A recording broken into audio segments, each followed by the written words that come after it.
بچوں، آج ہم اپنے پہلے سبق جو ہم نے بچے کی دعا پڑھی تھی اس کا دوسرا لیکچر شروع کرنے جا رہے ہیں، جس میں ہم تحقیق کے راستے میں جو ایک نظم دی گئی ہے اس کو پڑھیں گے۔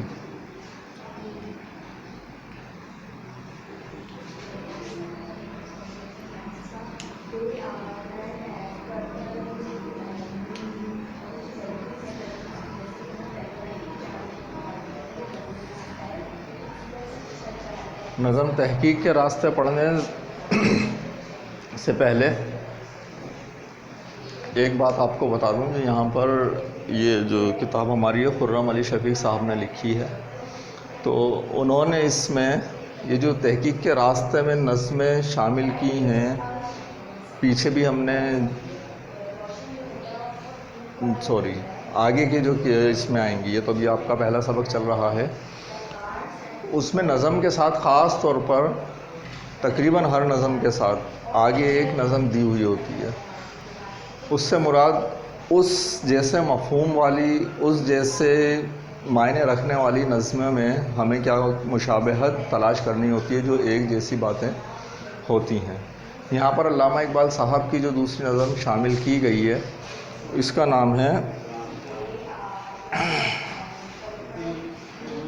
پرندے کی فریاد۔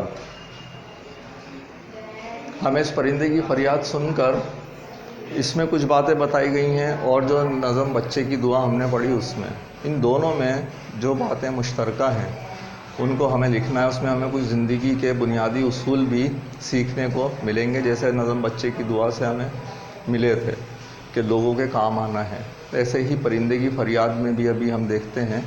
لیکن علامہ اقبال نے جو بانگ درا میں 7 نظمیں شامل کی ہیں، خرم علی شفیق صاحب نے اس میں یہاں 7 کے 7 کے نام دیے ہوئے ہیں۔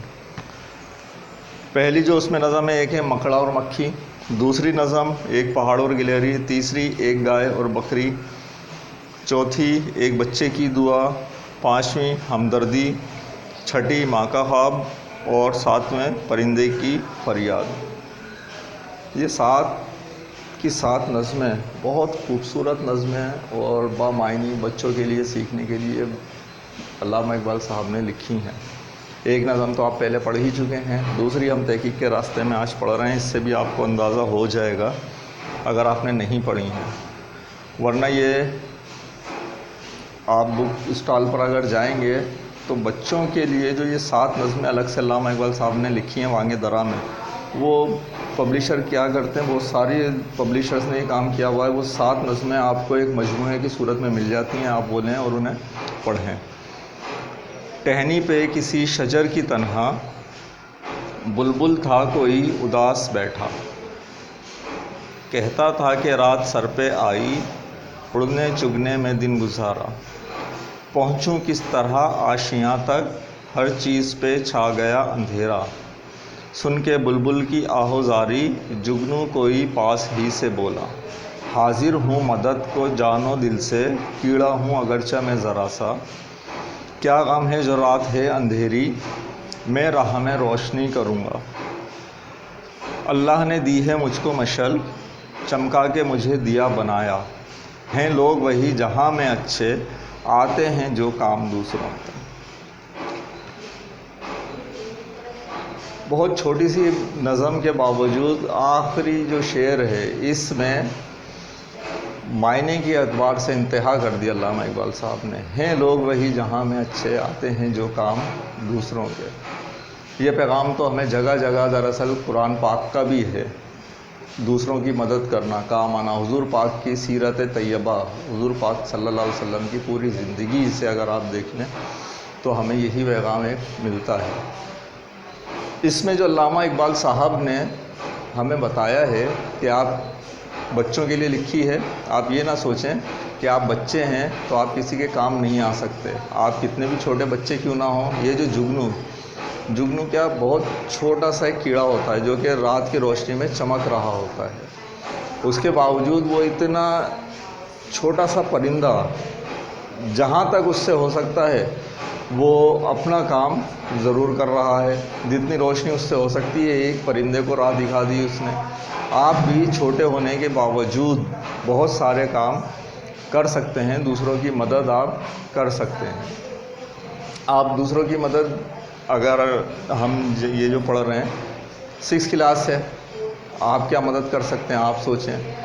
آپ اپنے سے چھوٹے بچے جو آپ کے محلے میں ہوں، پڑھنے نہ جاتے ہوں، یا پڑھنے تو جاتے ہیں اسکول، ٹیوشن نہ جاتے ہیں، ان کے والدین کے پاس فیس نہیں ہوتی، غریب بچے ہیں، یا فیس ہے بھی تو آپ اخلاقی طور پر مدد کے لیے ان کو جو آپ پڑھتے ہیں انہیں سکھا سکتے ہیں۔ یا وہ بچے جو اسکول جا نہیں سکتے، نہیں جا رہے ہیں، آپ ان کے کام آئیں، آپ ان کو پڑھا سکتے ہیں جتنا آپ نے پڑھا ہے۔ آپ چھٹی میں ہیں، ٹیچر نہیں ہیں، لیکن الف بے پڑھنا، لفظوں کو پڑھنا، جوڑنا، چھوٹا چھوٹا حساب، یہ سب تو آپ کو آتا ہے، آپ یہ بھی کر سکتے ہیں۔ اس کے علاوہ بھی اور بہت سارے کام ہیں جو آپ دوسروں کی مدد کے لیے کر سکتے ہیں۔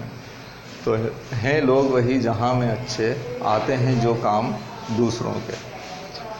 اب ہم اس میں کچھ کام کریں گے کلاس ورک کے لیے۔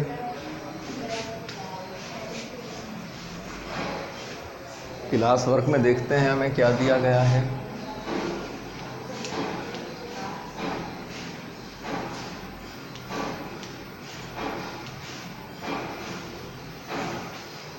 کلاس ورک کے لیے آ جائیے صفحہ نمبر 6 پر۔ مترادف الفاظ۔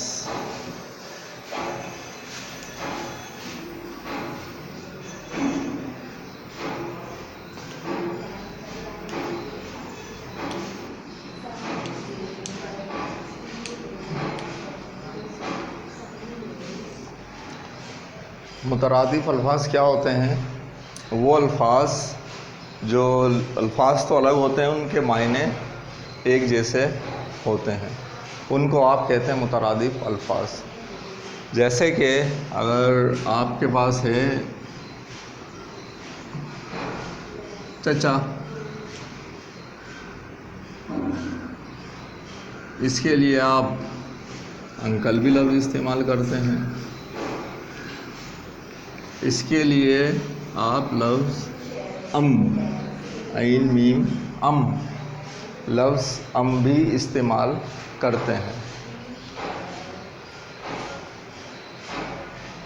یہ الفاظ جو ہمارے پاس آئے ہیں یہ مختلف زبانوں کے الفاظ ہیں۔ جو آپ کے پاس بڑی لغت ڈکشنری کتاب موجود ہوتی ہیں، اس میں کیا ہوتا ہے، ہر الفاظ کے آگے لکھا ہوتا ہے یہ الفاظ کہاں سے آیا ہے، ترکی کا ہے، عربی کا ہے، فارسی کا ہے، انگلش کا ہے، جس زبان سے بھی وہ لفظ آپ کی زبان میں شامل ہوا ہے اس کے آگے اس میں لکھ دیا جاتا ہے۔ باوجود اس کے کہ بہت یہ لفظ سب کے معنی ایک ہی ہوتے ہیں، لیکن پھر بھی ان لفظوں کو استعمال کرنے کا کہیں کہیں ہمارے پاس طریقہ الگ ہوتا ہے۔ اب چچا ہے، چچا آپ چچا کے لیے استعمال کر سکتے ہیں صرف۔ انکل ہے، انکل استعمال کرنے کا فائدہ، انکل آپ ماموں کے لیے بھی استعمال کرتے ہیں، چچا کے لیے بھی، اور تایا کے لیے بھی استعمال کر سکتے ہیں۔ یہ اپنے اندر وسعت رکھتا ہے۔ اسی طریقے سے جو ہے، بھی آپ ماموں اور چچا کے لیے استعمال کر سکتے ہیں، جبکہ جو چچا ہے وہ صرف آپ اپنے والد صاحب کے چھوٹے بھائی کے لیے استعمال کرتے ہیں، جو ان کا آپ کا رشتہ ہوتا ہے چچا کا۔ یہ صرف آپ ایک مخصوص جگہ پر استعمال کر سکتے ہیں، جبکہ انکل اور باقی جگہوں پر بھی استعمال کیے جاتے ہیں۔ ایسے الفاظ جو ایک کی جگہ دوسرے الفاظ کو ہم رکھ دیں اور اس کے معنی نہ بدلیں، استعمال کر سکیں ہم، خود کو ہم مترادف الفاظ کہتے ہیں۔ سب بچوں کو سمجھ میں آ گیا کہ وہ الفاظ جو ہم ایک الفاظ کی جگہ دوسرا لفظ، ایک لفظ ہٹائیں دوسرا لفظ اس کی جگہ لگا لیں، تو وہ ہمارے پاس مترادف الفاظ کہلاتا ہے۔ جیسے کہ سورج، مثالیں ہیں یہ، سورج کو ہم آفتاب بھی کہتے ہیں،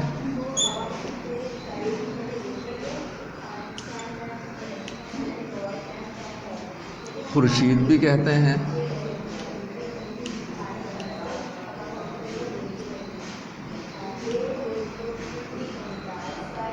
یہ سب لفظ ایک دوسرے کے مترادف لفظ ہیں۔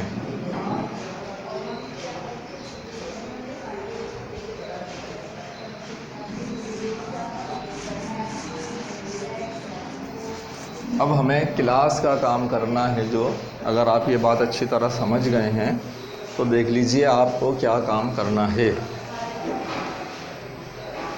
آپ کو جو کام کرنا ہے، نظم بچے کی دعا میں سے کچھ الفاظ نیچے جدول میں درج کیے ہیں، آپ ان میں سے ہر ایک کے سامنے مترادف الفاظ لکھیے۔ اس میں پہلا لفظ میں لکھ دے رہا ہوں اور اس کے ایک دو مترادف بھی لکھ دیتا ہوں۔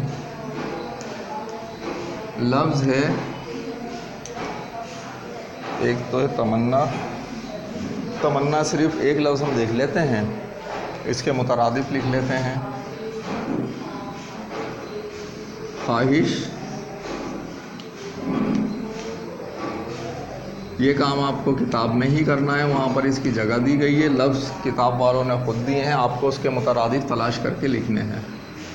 خواہش، آرزو،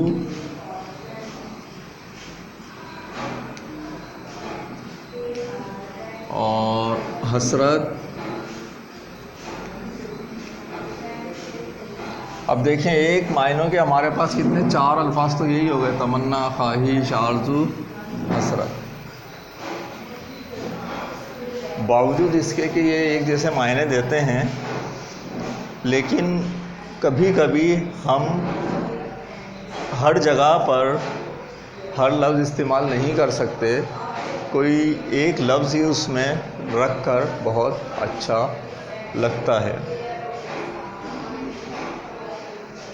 آپ ویڈیو روک کر یہ اپنا کلاس کا کام پورا کر لیجئے۔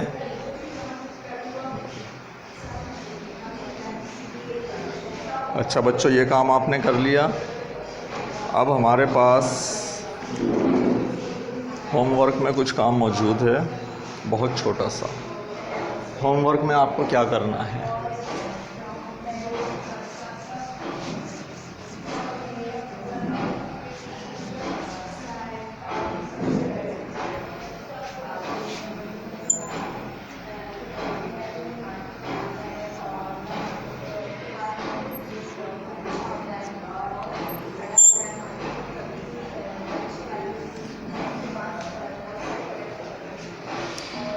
آپ نے دونوں نظمیں پڑھی، بچے کی دعا اور پرندے کی فریاد۔ اس میں نیچے صفحہ نمبر 5 پر آپ کو جگہ دی گئی ہے جہاں لکھا ہوا ہے رہنما اصول۔ آپ نظم بچے کی دعا اور پرندے کی فریاد پڑھ کر اس میں سے کچھ رہنما اصول اپنے لیے بنائیے۔ رہنما اصول جس سے آپ بنانے کے بعد اس کے مطابق عمل کریں اور اپنی زندگی بہترین طریقے پر گزار سکیں۔ وہ اصول آپ کو اس میں رہنما اصول میں لکھنے ہیں، 2 3 4۔ دونوں نظموں کو پڑھیں، ان دونوں میں موازنہ کریں، کیا باتیں دونوں میں مشترکہ ہیں وہ سوچیے، اس میں سے کیا چیزیں ایسی ہیں جو آپ کر سکتے ہو یا اپنی زندگی گزارنے کے لیے رہنما اصول بنا سکتے ہیں۔ یہ کام آپ کو اپنے ہوم ورک میں کرنا ہے۔